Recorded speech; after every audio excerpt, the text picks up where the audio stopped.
topics, inshallah, that we're going to be talking about today are نوم فضل به بكم على وللنساء نصيب مما اكتسبن. Important topic, and of course when we say ولا تتمنوا ما فضل الله به بعضكم على بعض. Let me start the other recording. This is Ayah number 32. ولا تتمنوا ما فضل بعض. The word تتمنوا means hope or wish. ما فضل الله به بعضكم على بعض. What Allah subhanahu wa ta'ala had preferred some of you over others. We're just going to read it, the literal words first, and then we're going to go into the details. للرجال نصيب مما اكتسبوا. As for men, they have a portion of what they received. وللنساء نصيب مما اكتسبن. And for the women, they would get a portion from what they are getting. واسألوا الله من فضله, and ask Allah subhanahu wa ta'ala for the من فضله, meaning the gratitude or the good things that Allah subhanahu wa ta'ala gives. إن الله كان بكل شيء عليما. Allah subhanahu wa ta'ala is aware of everything. Well, here's the thing. When you look at the literal meaning, let's see the translation here.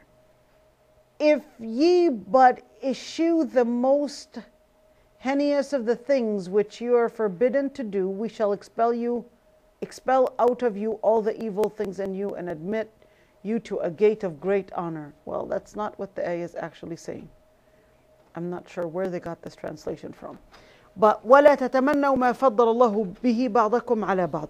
Now, the words that I translated are, you could say, on the very shallow part of it, is more like the surface of the words. What you don't get are the following. So the surface of the words is that, well, don't wish to get what others have. Well, that's actually not what the deeper part of the tafseer actually say. There are different reasons to the revelation of this ayah. Number one is that Salama, she went to the Prophet ﷺ. Who's Salama? Her name is Hind bint al-Harith.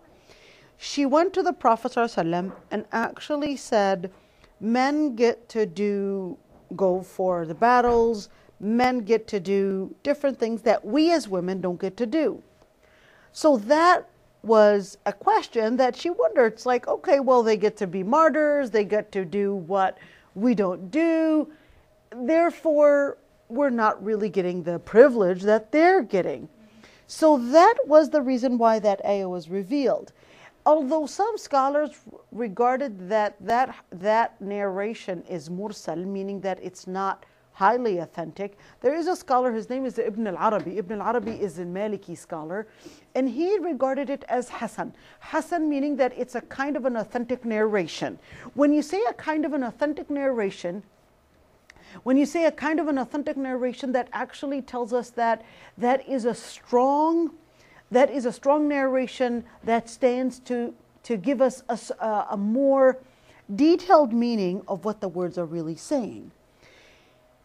Now, if you go deeper in the words, لا تتمنوا ما فضل الله به بعضكم على بعض, don't hope for what Allah subhanahu wa ta'ala has given some over the others. But when you say some over the others, بعضكم على بعض didn't necessarily say بعضكم على بعضهم, meaning not some men are preferred over the women. But this is actually saying that you were given certain, let me say, good things. You were preferred with certain things, and men were preferred with certain things. It's not that men are better or women are better. Yet, just on a side note, although the ayah says that some are preferred with certain traits, that that others don't have. The same thing with the ayah actually saying, so men have certain traits that women don't have, and women have certain traits that men don't have. And this is more of a quality that Allah subhanahu wa ta'ala had given you as a gift. All right? So that's why the ayah is actually saying, what faddala, because faddala is more of a gift. You're given something as a gift. Wa alaykum assalam wa rahmatullah. You're given something as a gift that others don't have, that others don't share. Now, does that mean that it's haram to actually hope for something? Is it haram to hope for something that others have?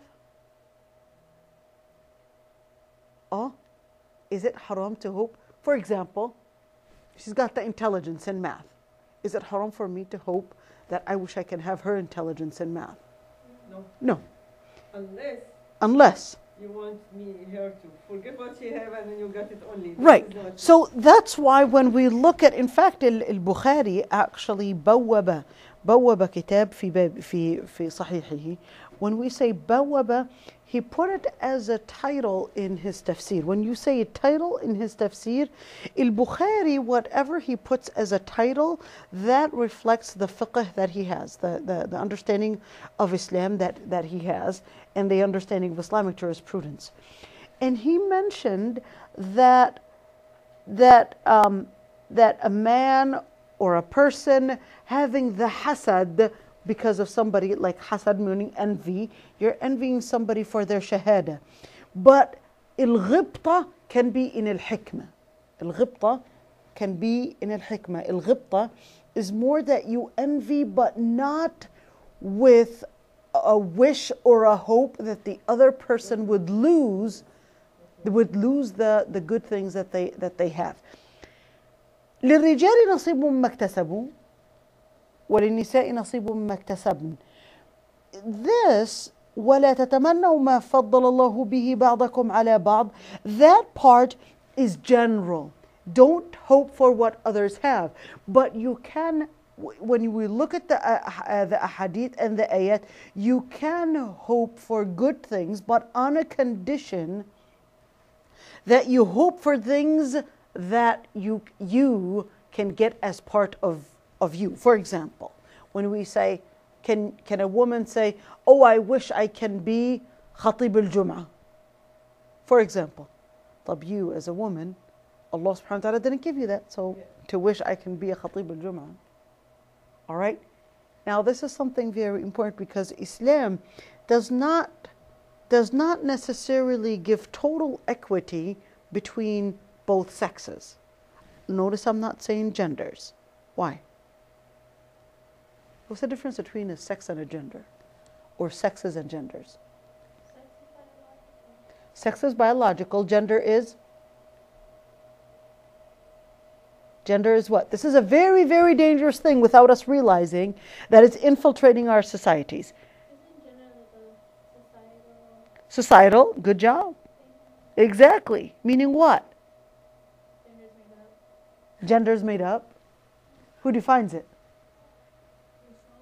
Yourself? You define your gender. I think people choose what they want to be. You think people choose what they want to be. But as their gender. Okay. How Islamic is that?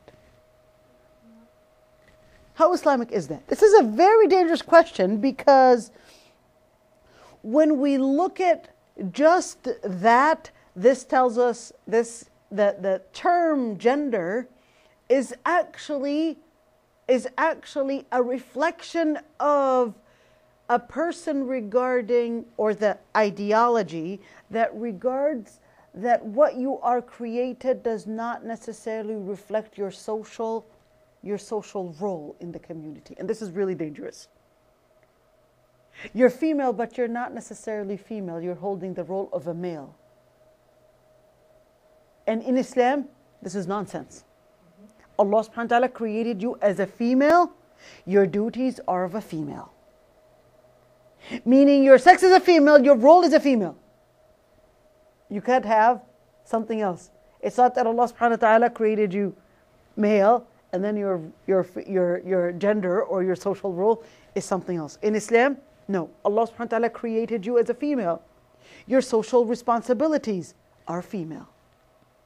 What are your social responsibilities? Social responsibilities, a lot of it is assigned by Quran and Sunnah, what you do as a woman, as a wife, and the details go on and on.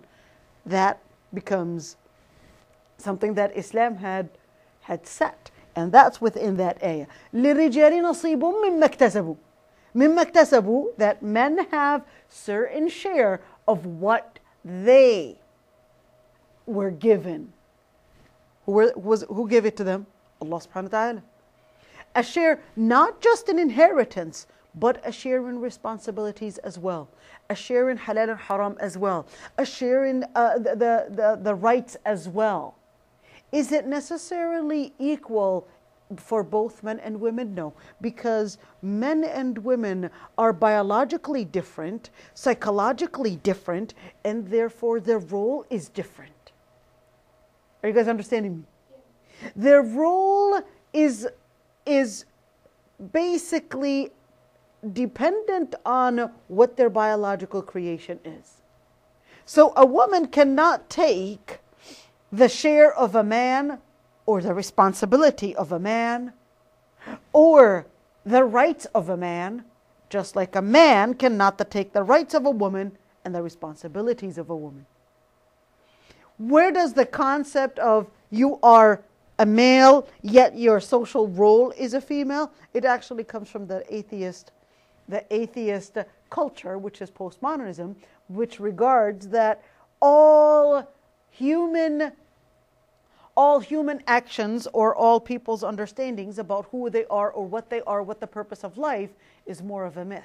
And Islam tells you, no, there are certain things that Islam said, it's not a myth, but Allah subhanahu wa ta'ala had said it in order to help you understand what you're supposed to be doing in this world and where you belong in this whole cycle and the dynamics of life. Because if you are created as a female, yet your role is a male, then that would actually mean that it's going to bring a malfunction in the society.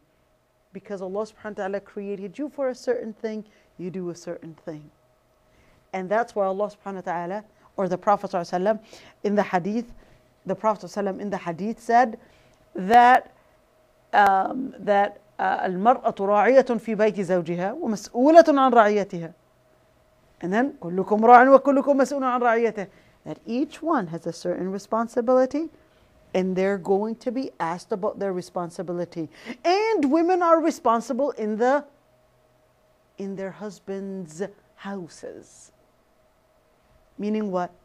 Meaning she has a certain place, she's got a certain duty, and she's going to be asked about it. And that's why there's, for example, the mahar, there's a certain... In Islam, no, there are differences where, for example, it's the man that pays the dowry. It's the man that's responsible for the payments for the household and for the shelter, etc. The woman is to be obeying the husband and not necessarily the opposite. And of course, this is a very important issue because with feminism, actually, the concept of feminism actually comes from the same concept of atheism.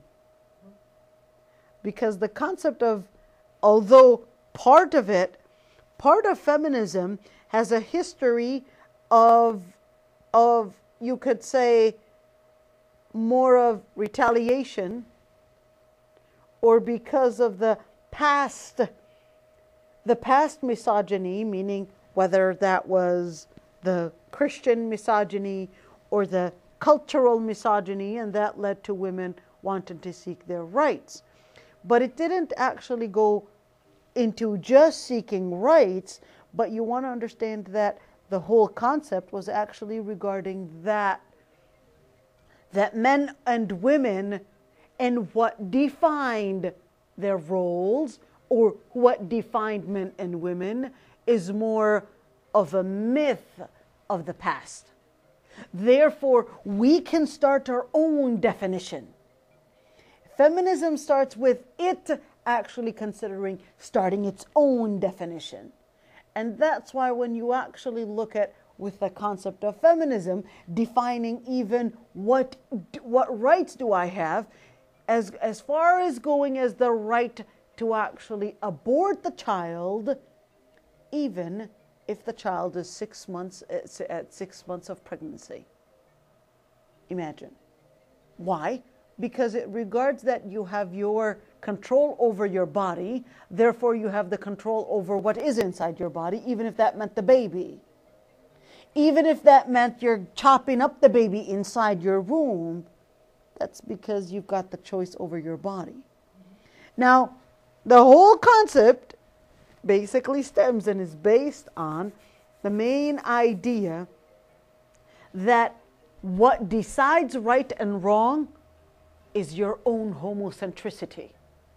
Homocentricity meaning you are the circle, you are the main reference, and therefore you're the person that decides what's right, what's wrong, and what you define as the resource of right and wrong, and the resource to what you want to do in life. Even if that went against somebody else's life, like a child that you're pregnant with. That's the idea of postmodernism. And feminism is not far from that. That's why in Islam regards that, no, there are certain things. لِلرِّجَالِ نَصِيبٌ مِّمَّا اكْتَسَبُوا وَلِلنِّسَاءِ نَصِيبٌ مِّمَّا اكْتَسَبْنَ. Women have a certain responsibility. وَلِلنِّسَاءِ نَصِيبٌ. And they have a share of what they were given, which is femininehood. Men also have a share, which is masculinehood. They've got a share. They've got a responsibility, and they were given, and women were given a certain share and a certain responsibility. None shall come across or confuse the other. And that's why in Islam Allah subhanahu wa ta'ala had regarded that the main theme was وَاسْأَلُوا مِنْ فَضْلِهِ, and ask Allah subhanahu wa ta'ala from the good and the good things that He gives. Meaning what? Rather than wishing to be a male or wishing to be a female, even though Allah subhanahu wa ta'ala gave you certain things and gave him certain things. So don't hope to be the other. No, focus on what's important. What is it? وَاسْأَلُوا اللَّهَ مِنْ فَضْلِهِ. اسْأَلُوا اللَّهَ مِنْ فَضْلِهِ. You're a female, ask Allah subhanahu wa ta'ala to give you based on that category that you're in. Ask Allah subhanahu wa ta'ala to give you the things that suit your own sex, you as a female, your biological creation. Ask Allah subhanahu wa ta'ala to give you from that. Now that doesn't mean there isn't equity in certain things. There is equity when it comes to women and men in the things that they are equal in.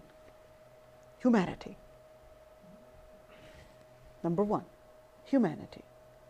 Comes from humanity the right of faith. No man can force a woman, even if it's Islam, to take Islam because he is somehow the person that is the guardian of the household. Nope, this is a personal issue. No man has the right to practice his masculinehood over her and say, well, I'm the one that decides. Well, here's a question. Does he have the right to actually, if she's Muslim, to tell her to wear hijab? سؤال حساس. You have the right to say. He has the right to say, but what?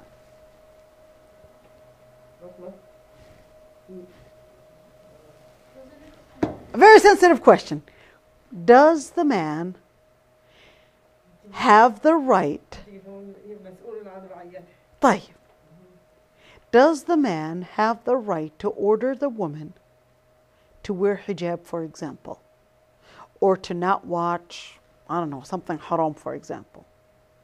And does the woman have the right to do the opposite too? Can she order the man to, I don't know, grow a beard? Let's give some ideas. You know, let's have the people online have the chance to talk. Let's see, I don't know how I can see participants. Let's see it here. Let's see. Sumaya, I want you to talk. Sumaya, what do you think? Wa alaikum assalam. Saza, I think they can order. Men and women both can order to each other. Men and women can order each other. So if the man doesn't want to grow beard, she should do what? Throw away his razors? No? What should she do? I mean, okay, it's I mean, this is obligatory. If something is obligatory in Islam, if a woman does not pray, then in this case, a man should order that woman to pray. Mm-hmm.